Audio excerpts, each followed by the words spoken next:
Dear students, welcome to the course of Architecture and Town Planning. Today, the topic of our discussion is Trends in Urban Growth. I am your teacher, Ravinder Kumar Khyani, Assistant Professor, Department of Architecture and Planning, NID University of Engineering and Technology, Karachi. Here, as you can see in the first slide, that the trends in urban growth is of two kinds. Either there will be a horizontal growth in the city or there will be a vertical growth in the city. And that growth occurs when new buildings and new structures come up on the city in its city center or in its suburban areas. First of all, it is important to understand what is meant by urban growth. Urban growth is the rate of growth of an urban population and the built up structures that emerge in the city. Here you can see that how urban growth patterns occurs. The urban growth is occurring horizontally in this slide. You can see how new built up structures are made by the government or the private sector, and the building add to the city, and this addition lead to the growth of the city. Here you can see that there is a growth pattern which is given from 1985 to 2016. In 20 years, how city has grown. Now, urban growth patterns are attributed to the rate of the growth in the built environment. Means how much the built space is increasing within a city, and how much population is increasing within a city, and how built up structures taking over the barren land.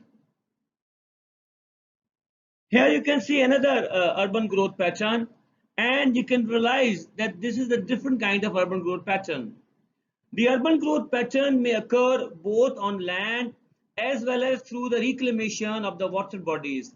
And the urban structure can also increase. This is the image of the Dubai, where you can see how the city is developing or physically, and the road network is developed and the water body is encroached, and then there is a physical development of housing and other structures. Then there's another term which is important, that is urban sprawl. What is meant by urban sprawl? The urban sprawl is synonymous sometimes to the urban growth, and urban sprawl is attributed to the unplanned, uncontrolled spreading of urban development into areas adjoining the edge of the city. It means that there are different kinds of structures developed, and that goes beyond the city limits in the suburban areas, or where the city buildings are having an edge, or you can say there is a city's boundary, and beyond the boundary there occurs different kinds of housing schemes or different kinds of built up structure, and then slowly and gradually they join together and the city become very large. That is urban sprawl. Then there is another term which is very important to understand, that is urbanization. What is urbanization? The urbanization is the physical growth of rural land into urban areas, or it is the expansion of the urban areas, or its extension as a result of population and migration to an existing urban area. It means that the population of the city is increasing because of the migration from other areas to the city, or the natural growth is occurring of the population, and as a repercussion the population requires the building facilities, so new buildings are emerging. So urbanization is the physical growth of rural land into urban areas, and its expansion as a result of population in migration to an existing urban area. Now, there are a variety of, you can say, urbanization trends all over the world. The issue is that the urban trends can be seen from different perspectives.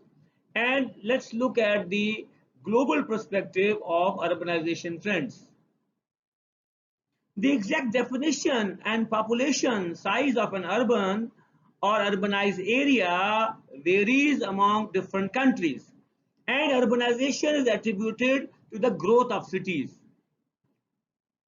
Urbanization is also defined by the United Nations as movement of people from rural to urban areas. The human population has lived a rural lifestyle throughout most of the history.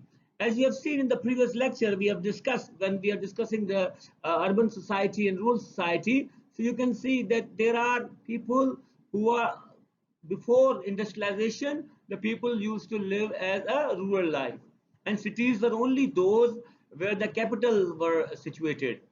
So human population always live in a rural lifestyle throughout most of the history. The world's population is quickly becoming urbanized as people migrate to city. The reason to migrate to the city was industrialization. When industrialization took place, they required labor, and people from rural area migrated to the urban area. And this migration caused the urbanization. The world population is quickly becoming urbanized as people migrate to the cities. And let's look at the following global urban growth and urbanization trends. Here you can see that the total urban population of the world, how it is increasing, and how much time it taken to urbanization, or how much time is taken to increase of population, increase of urban population. The population of the world from 0 to 1 billion urban dwellers developed in 10,000 years. That is from 8000 BC to 1960s. You can see how slow rate of urbanization was that. How was the trend of urbanization for 10,000 years? Then the population increased from 1 to 2 billion urban dwellers in only 25 years, from 1960 to 1985. So suddenly there was a exponential growth of the urbanization and urban population. Then the population increased from 2 to 3 billion urban dwellers in just 18 years, from 1985 to 2003. So you can see how globally urbanization trend was taking pace, and it is exponential growth. Then from 3 to 4 billion urban dwellers developed in 12 years, and this was between 2003 to 2015. And it is expected, or it is projected, that the population will be from 4 to 5 billion, the urban dweller population. Mind it, it is not the world population of the rural and urban both. No, it is only urban population that is increasing from 4 to 5 billion urban dwellers in next 13 years, or you can say now 8 years, from 2015 to 2028. And the population of urban areas increased from 5 to 6 billion. It is again projected population in 12 years, from 2028 to 2040. So you can see that how fast the urbanization is taking place. So when urbanization is taking place, the urban areas are increasing, or when the overall city size is increasing, then there must be some town planning. There must be some planning for dealing with the global urbanization trend. So here you have seen the currently the in 2020, it is the population of the urban areas around the world is 4.4 billion. Now another big thing that I would like to share here, that the urban population basically occupied only 2% of Earth's land mass, and it utilizes 75% of the world resources, and also generates 75% of the waste. So dealing with urban area or cities is very important for the engineers, for the architects, for the planners, for sociologists, for geographers, for geologists, for different professionals. And also the governance of such urban area is also very significant.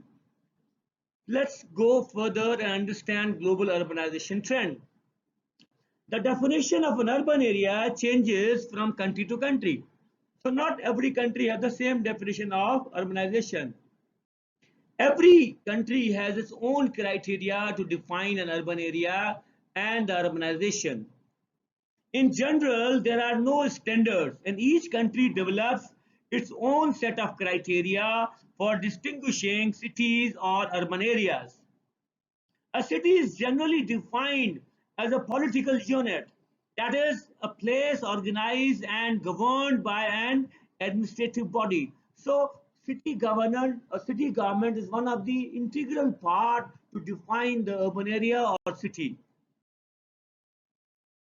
Furthermore, another way of defining a city or an urban area is by the number of its residents. The United Nations defines settlements of over 20,000 as urban. Means when the population increased from 20,000, it become an urban area. That is the definition of United Nations. And those with more than 100,000 as cities. When the population of the city or the place increase from 100,000, it must be considered as cities, or it must be given as a status of as a city, and that is the United Nations definition. The United States defines an urbanized area as a city and surrounding area with a minimum population of 50,000. So in USA, when the population of some area or hinterland or rural area transform from you can say 5,000 to 50,000, 50,000, they cross the 50,000 limit, the that become city or an urbanized area. A metropolitan area in USA are include both urban areas and the rural areas, and that are socially and economically integrated with a particular city. If you see the case of Karachi, in Karachi there are 1800 villages or more than 1800 villages, and that is considered as the rural part of the Karachi, and there is an urbanized part of the Karachi.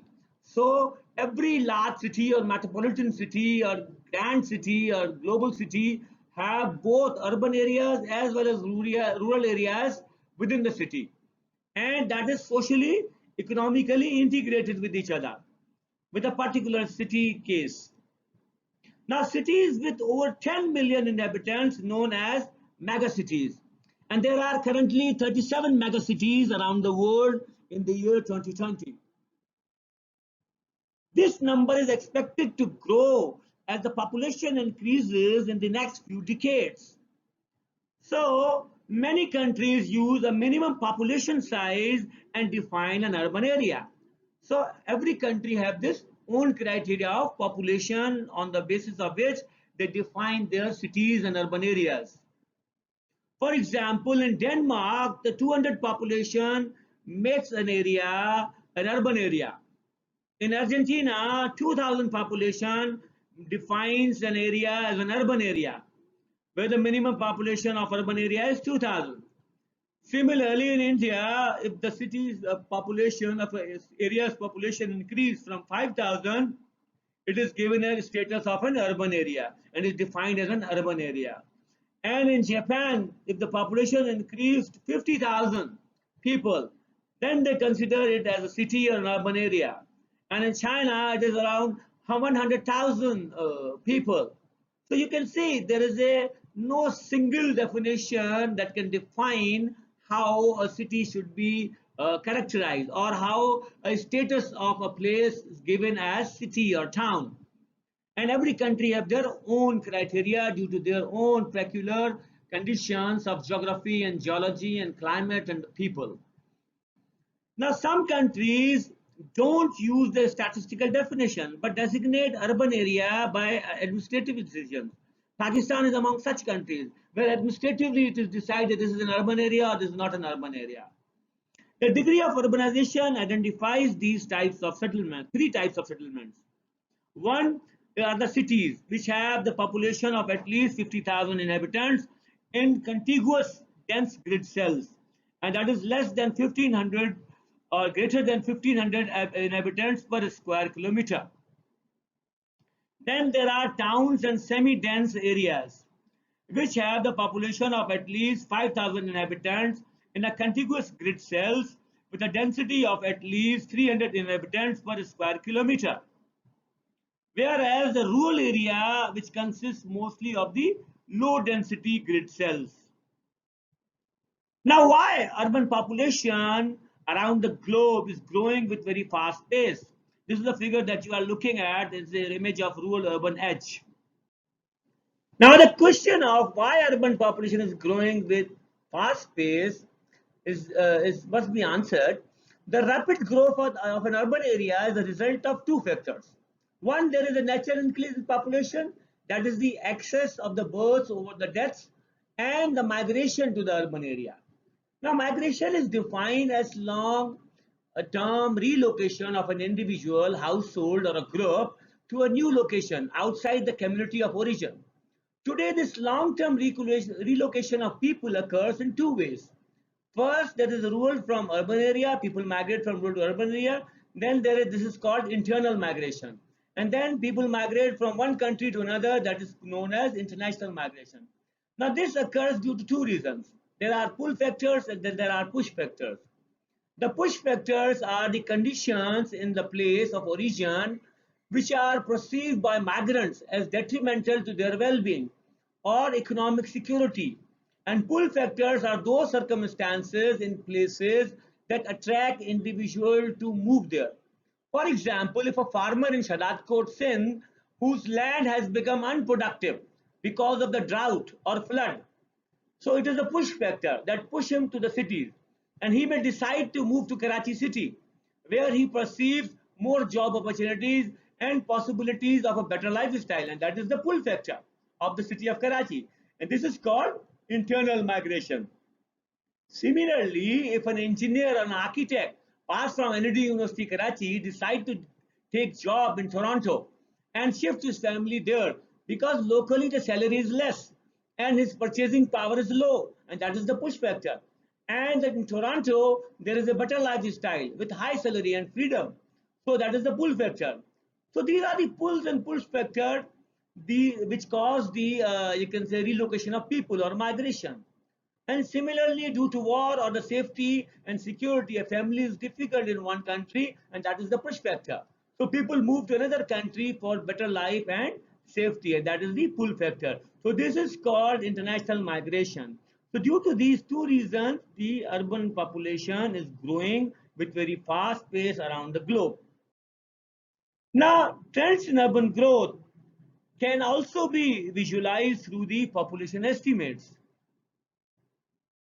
For instance, we can classify towns with relation to their population sizes. The urban population begins from 2,500 to 5,000 persons, and less than that is known as rural area. There are 9 different types of urban areas attributed to cities as per population. Now, there are 2,500 to 5,000 persons may be termed as a Eopolis or an infantile town with a panchayat committee or jirga system for the governance of the city. Then there is a city which is having population between 5,000 to 10,000 persons, and that may be termed as a juvenile town with a town committee or a union council. Then there is a city which is having a population of 10,000 to 25,000 persons, and that may be termed as polis or mature town or a municipality town. So there are a variety of names that is given to the population. Different cities cities of different population are given different kinds of name, and different kinds of administrative systems can describe those cities. So that is also a trend. Further, the 25,000 to 50,000 person city may be termed as a trade town, an industrial town, or small and intermediate city. Furthermore, the population from 50,000 to 100,000 or 1 lakh persons may be termed as a medium-sized city. Then from 1 lakh to 2.5 lakh persons in a city may be termed as a metropolis or a secondary city. Then from 2 lakh 5,000 or 50,000 to 5 lakh persons may be termed as a primate city, a major trade town, major industrial town, or a major service sector city. Then from population of 500,000 or 5 lakh to 10 lakh persons may be termed as a megalopolis or a metropolitan city. Then the ninth and last trend of cities is a city with having more than you can say 10 million people, or 10 million or more persons may be termed as a tyrannopolis or a mega city or a senile city or a cosmopolitan city. Then there is also a term world city, where all the world's, you can say, institutions or multinational companies or strong, you can say, government institutions exist. These are also known as world cities. We'll talk about world cities next some classes. Let's go ahead. Then there are different models and theories about the city's life cycles and its growth and expansion. It is a grave reality that city is a growing entity. Over the period of time, city grows and develops. As city grows, the habitation start to take place in the fringe areas or the suburban area or an extension of the city. As a repercussion, the changes and transformation occurs both inside the city's center and in the suburban areas. So considering the growth patterns in different cities all over the world, the planners try to analyze them and establish their theories and models of urban growth. Some of these theories and models are given as under. There are different geographers, geologists, climatologists, architects, planners who have developed different kinds of models and theories of cities' life cycle. According to Louis Mumford, he's an urban geographer. He said that the urban growth or town growth takes place in 6 stages with respect to their social order or with respect to their social development and physical development. Each town may pass through these 6 stages. First stage of town is Eopolis, then it become polis, then become metropolis, then it become megalopolis, and then it become tyrannopolis, and finally it become a necropolis. Let's see some examples and discuss about it. This is an example of an Eopolis. An Eopolis indicates the first stage of town as a village community whose economic base is agriculture. So when agriculture-based town develops, that is known as Eopolis.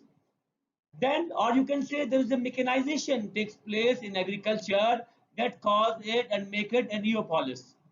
Then, furthermore, there comes the polis. The polis indicates an association of population with some mechanization and specialization. For example, if an area there occur, you can say medical facilities or a doctor, a qualified doctor come and practice in a city, a small town. That is known as polis, or where there is a major urban activities taking place, or mechanization of the activities takes place and specialization occurs. Then, furthermore, there is a metropolis, the third stage. The metropolis is a city or town which serves as the capital of a state of a region. So when there are capital cities developed, these are known as metropolises. All the capital cities can be termed as metropolis. Then city further grows and it becomes a megalopolis. The megalopolis indicates the first stage of, you can say, decline in town or city due to mega problems. There occurs many problems: physical, social, economic, cultural, historical, or you can say crime increases, and there are so many mega problems occurs and mega issues occur. And it is said that when the problem become crisis, it become an issue. So when there are mega issues occur in any city and there is occurs a, you can say, civil war, or there is a gangs living with each other, and there occurs different kinds of, you can say, the law and order become very serious issue, that is known as megalopolis. The region or town or city shows the signs of decline and deterioration, means the social decline occurs in the city, and socially city become disintegrated and start disintegrating. That is the megalopolis stage of a city. Then the city become tyrannopolis. Here you can see that there are mega problems. And then tyrannopolis. What is tyrannopolis? The tyrannopolis is a town or a city which shows drastic deteriorating situation. For example, there is a trade depression, or military powers may occur with different warlords, or you can say there are different people who make their gangs and start fighting with each other. So that city become a tyrannopolis, and the law and order situation is not good, and the living condition of people become worse, and there is nobody to take care of the water supply, the sewage system, the sanitation system, the housing system, the traffic congestion system, and you can say there are lot of problems, and there seems no solution, no social solution, no political solution. So in that case, that city is known as a tyrannopolis. And then the last stage of city is the necropolis. As you can see, this Makli ka Sheher Khamosha, the people of dead. Because when people start, they see that there is a worse state of town, and that is the necropolis. The city become necropolis, so citizens start shifting from the urban areas to rural areas, or to the hinterland, or to villages. Now, sometimes due to war, the people migrate from the major cities, and these become necropolis. For example, Kabul. Kabul is a necropolis. And then, if, for example, there occurs a disease, uncurable disease, and people start moving out of the city to another place, and city become empty, and there is economic breakdown, that is known as necropolis. In that case, the town may recover from it after a large internal you can say time, large period of time. The necropolis become tyrannopolis. City again go from necropolis to tyrannopolis, then to megalopolis, then to metropolis, then to polis. So in this way, cities' life cycle is changing. Furthermore, according to another, you can say, architect planner, Mr. Griffith Taylor, a town or city passes through four stages. That is infantile, juvenile, mature, and senile. Now, infantile. The infantile, this is the first stage of town in which city is not yet divided into separate zones, or the city is in which the zoning regulation is not being prepared. For example, the residential, commercial, industrial, all buildings come together. So that is known as infantile town. Then there occurs juvenile. The town develops into juvenile town. The juvenile stage of town or city indicates the shops are being separated from houses, or residential is separated from the commercial areas, and the factories and industry has been established at a minimum level in the city. So that is known as juvenile stage of town. Then town become mature. The mature state of town shows that there is a division of land uses and zoning. For example, there will be residential zone different from commercial zone, and commercial zone different from industrial zone. So the city is divided in different zones, and people live, work, and play differently. And or the land use and zoning regulation in town shows the stage of a mature city or mature town. Then comes the senile stage. Finally, the senile stage of town indicates a physical decay in most of the portion of the city, or the physical and social economic degradation is evident in the built environment of the town and city. Now, the trends in urban growth, sorry, the trend in urban growth can also be seen from two major perspectives. One is the trend of emerging urban centers or cities over the period of time, and other is the trend of urban growth within urban centers. Considering the first perspective in mind, there are three different trends of urban growth, and these are evident all over the world. For example, there are development of megacities, development of metropolitan cities, and development of small and intermediate cities or secondary cities. Let's look at this phenomena. Development of metropolitan city. Now this is Shanghai. It is a metropolitan city. And this is Paris. This is also a metropolitan city.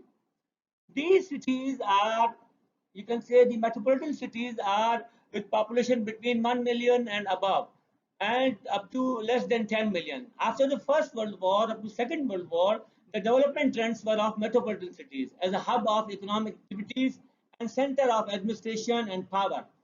This development trend continued up to Second World War, and in this era, small manufacturing towns also developed as industrial cities. After the devastating effects of Second World War, the redevelopment of cities took place, and large cities emerged as a primate cities with large economic base. Due to push and pull factors, and the urban areas transformed their morphology to great extent and then become metropolitan cities. Then comes the development of megacity. For example, Moscow and Atlanta are the megacities. These are the cities with population of 10 million and above. There are total 37 megacities in the world. The background of megacity development is that the population explosion and mass migration toward primate cities caused the phenomenal growth. For example, Karachi is a primate city for Pakistan.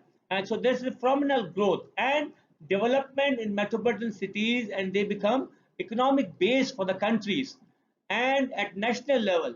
For example, Karachi is one such city, and that plays a respective role in the country's economic development. The change in these metropolitan cities not only remain at population level, but in addition, their physical nature and morphology has increased to a greater extent. And these are termed as the megacities. Megacities are those which have mega economics and mega problems and issues, such as its administration setup and physical maintenance and management issues. The devastating effects of the Second World War also give birth to importance of small and intermediate level cities, whose economic base also affect and serve the neighboring rural areas. The development of small and intermediate cities. Here you can see different examples of small and intermediate cities. Here the cities with population range from 2,500 to less than 1 million. The development trend of these cities occurred in two different times in history. At first, this trend was evident immediately after the Industrial Revolution up to First World War, then after Second World War up till now. The current trend is development of small and intermediate cities, which has to play an important role in the national economics due to security reasons and maintenance and management. The basic reason behind development of such cities is to reduce the pressure of population from primate cities. Secondly, such cities are having a small size and that can be better managed and play a pivotal role in the national economics by the supporting rural hinterland. So considering the second perspective, let's go ahead. Considering the second perspective about the trends in urban growth, let's discuss trends in urban growth within urban centers. These includes there are different internal patterns, that is low density continuous development pattern or leapfrog development pattern or ribbon development pattern or cellular development pattern, cellular growth pattern or linear city growth. Let's discuss these different internal, you can say, growth patterns. First of all, let's low density continuous development pattern. Here you can see the example of low density continuous development pattern, how the city grows horizontally in different directions. And these kind of low-rise buildings are developing, or single story or two-story buildings develop throughout, and that is known as low density continuous development pattern. This is a development pattern on housing and related land uses in all directions of a city. It is also termed as the horizontal growth, which occupy a large amount of land and expand the boundary of the city. This development pattern is mainly measured for at least 50 years, and in 50 years, how much development takes place. The effect of low density continuous development pattern are a waste of land resources. It increases the cost of the development. For example, the utilities cost increase, the transport cost increase. It increases the travel time and energy consumption of the city. So this is not a good development pattern. Then comes the leapfrog development pattern. Here you can see that it is also a, you can see, a linear pattern or horizontal growth pattern, but it is not continuous. It is leapfrog. It is the process of skipping over the parcels of land. And this pattern occurs due to various reasons, such as property value increases, so people go and move around in the suburban areas or faraway areas. Deteriorating the law and order situation also cause this kind of development, and opportunities of better life and upward mobility is also one of the cause of leapfrog development. The effects of leapfrog development are unplanned growth that occurs spontaneously, around the city, and it creates incompatible land uses within the city. Then there is another internal pattern, that is ribbon development pattern. Here you can see the visuals of how ribbon development takes place. The ribbon development is the development that follows the streets, the car lines, the roads, the subways, or you can say the commuter railroads or rivers, as well as the rainwater drains. For example, in case of Karachi, Lyari River, for example, the rainwater drain. So, rivers and rainwater drains, by leaving the interstices undeveloped. Mainly, the highways promote the ribbon development. Whenever you make a large road, it create a ribbon development. Interstices means the space between buildings. According to Encyclopedia of Urban Planning by Whittick Arnold, it is an urban development along main roads leading to the cities. According to Mr. G.K. Hiraskar, in this growth pattern, the development takes place in the form of ribbon or a line. It is a single row of houses, shops, markets, commercial buildings along the bus routes, railway lines, and highways. The ribbon development mostly occur in newly developing towns where zoning rules and regulations have not been strictly enforced. The effect of ribbon growth are that it has not only have advantage that the residents have access to transport, its disadvantages are traffic noise, danger for children, stretch of services, and aesthetically it looks very bad. That's why the UK has restriction of Ribbon Development Act 1935. Initially, this kind of growth is very small scale along the roadside. Afterwards, it occupy whole area and road become congested and problem of accident increase. Same is the case of railway lines.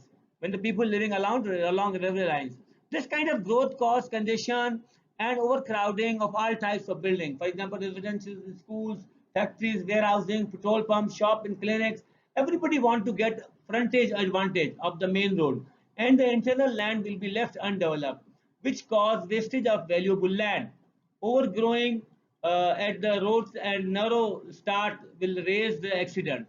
All types of building will coexist at the road frontage with no regard of zoning regulation, which will affect the health condition of the resident. The town spread will be far and wide, which is costly to maintain, and the future improvement will become costly, and incompatible land uses also occur. The ribbon development is inverse of the planned growth because it is an organic growth which is uncontrollable. Therefore, it is necessary to check this kind of development before it becomes a problem for the planners. Then, cellular growth pattern. Here you can see cellular growth. As evident from the figure, from the term also, the cellular growth is the growth of expansion of the cell. What is a cell? A cell is basically a unit of planning. Just like different biological organisms grow and expand, or a cell reproduce itself. Likewise, in planning, when planned settlement is developed in a city, the city expands with it. For example, let's see this example of a city, that is the Barcelona. Here you can see different cells of the city develop.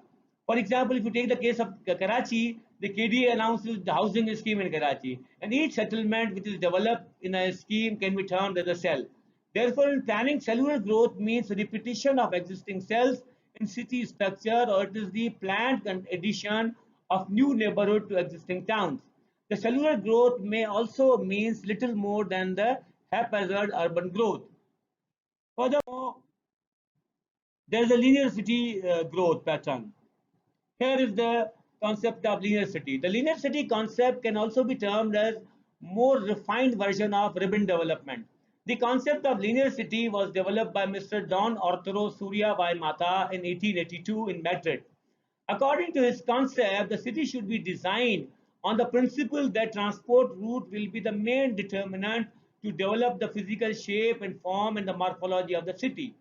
In linear city, the development is arranged in a long narrow belt along both sides of the road or railway line, and there may be a series of linear towns along the route to link with existing towns. In Pakistan, one can find many examples of this nature, such as long Indus Highway. Many towns and villages develop in this pattern. So, after having this lecture, I have finished my lecture here because time is too much. These are the reference, or these are the people who are behind this lecture. I have read from these books and come up with this lecture. Finally, I must thank you very much for listening to this lecture, and it is also important for you to understand that we will continue this topic in next lecture also. For detailed lecture notes, you should visit my blog, that is www.townplanninglectures.blogspot.com. Wish you good luck and goodbye. See you in the next class.